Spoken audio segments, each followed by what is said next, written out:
सुप्रभात बच्चों।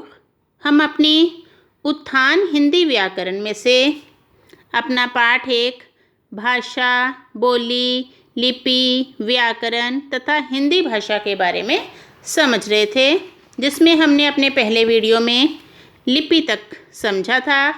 आगे हम देखेंगे भाषा और व्याकरण। बेटा, व्याकरण जो होती है वो भाषा का शुद्ध रूप होता है। अगर हमें भाषा को शुद्ध रूप में लिखना है, पढ़ना है, तो उसके लिए हम व्याकरण का प्रयोग करते हैं। आगे है व्याकरण के विभाग।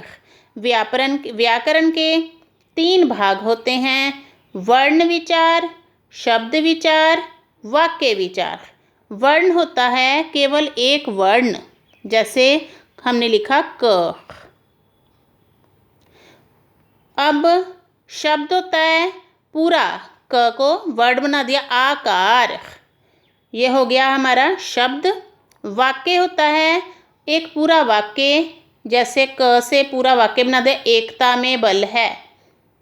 क हुआ हमारा वर्ण, एकता हो गया हमारा शब्द और वाक्य हो गया हमारा एकता में बल है, ये हमने बना दिया वाक्य। इस तरह से इसके आगे जो ये पिंक बॉक्स में जितना भी है ये आपने लर्न करना है, क्योंकि मेन पॉइंट्स आपके पूरे लेसन के इसी में समाये होते हैं। सार्थक ध्वनियों का वह समूह जिसके द्वारा हम अपने भावों तथा विचारों को दूसरे के सामने व्यक्त कर सकते हैं तथा उनके विचारों को समझ सकते हैं, भाषा कहलाता है। अब भाषा वह होती है जिसके द्वारा हम अपने भावों तथा विचारों को दूसरों को समझाते हैं तथा दूसरों के भावों और विचारों को समझते हैं। अब एक क्वेश्चन बन सकता है कि भाषा के कितने रूप हैं।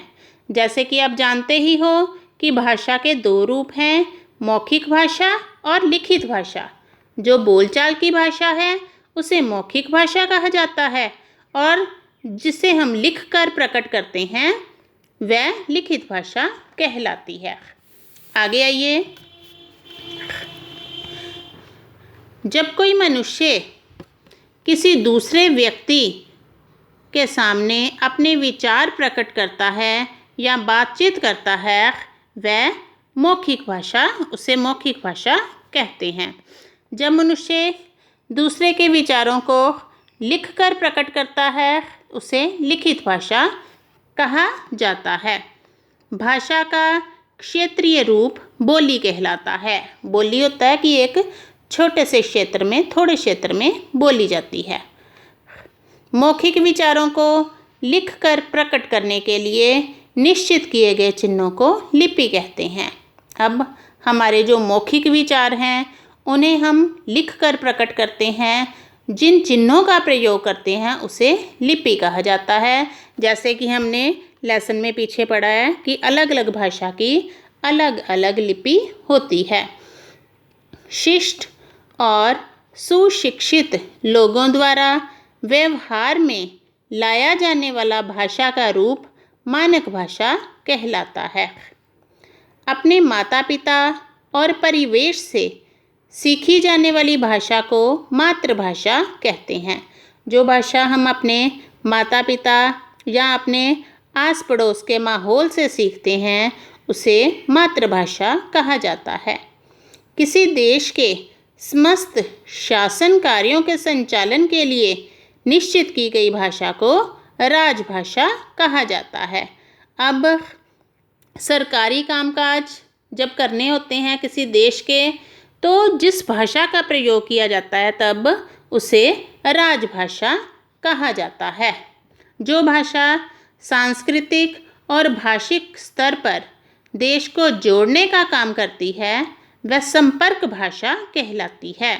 जब एक देश से दूसरे देश के साथ कोई काम है, उसे हम जिस भाषा के ज़रिए आपस में अपने विचारों का आदान प्रदान करते हैं उस भाषा को संपर्क भाषा कहा जाता है। ये मोस्ट इम्पोर्टेंट है। नीचे देखिए, व्याकरण वह शास्त्र है, क्योंकि ये हम हिंदी ग्रामर के बारे में सारा पढ़ रहे हैं, व्याकरण के बारे में पढ़ रहे हैं, तो व्याकरण के बारे में जानना हमारे लिए अति आवश्यक है। व्याकरण वह शास्त्र है जिसमें भाषा के अंग प्रत्यंग का विश्लेषण तथा उसके शुद्ध रूप और प्रयोग का निरूपण होता है। इसमें मेन सबसे इम्पोर्टेंट बात यही है कि भाषा में शुद्ध रूप का प्रयोग किया जाता है। व्याकरण में शुद्ध रूप का प्रयोग किया जाता है। व्याकरण के 3 विभाग हैं, वर्ण विचार, शब्द विचार, वाक्य विचार। जैसे कि मैंने आपको बताया, क हमारा वर्ण है, क से अगर हमने शब्द बनाना है, क से हमने बना दिया एकता, क बीच में आ गया, या कमला, क आ गया, उसका हमने शब्द बना दिया, 3 वर्णों का एक शब्द बन गया। अब इससे हमने वाक्य बनाना है। कमला लिखती है, एकता से बनाया, एकता में बल है, ये हो गया हमारा वाक्य। वर्ण विचार, शब्द विचार, वाक्य विचार। तो इस जो पिंक बॉक्स को आपने अच्छी तरह से ध्यान से पढ़ना है, क्योंकि पूरे लेसन से रिलेटेड क्वेश्चन जो हैं वो इसी पिंक बॉक्स के अंडर आते हैं। तो आज के लिए इतना ही। धन्यवाद बच्चों।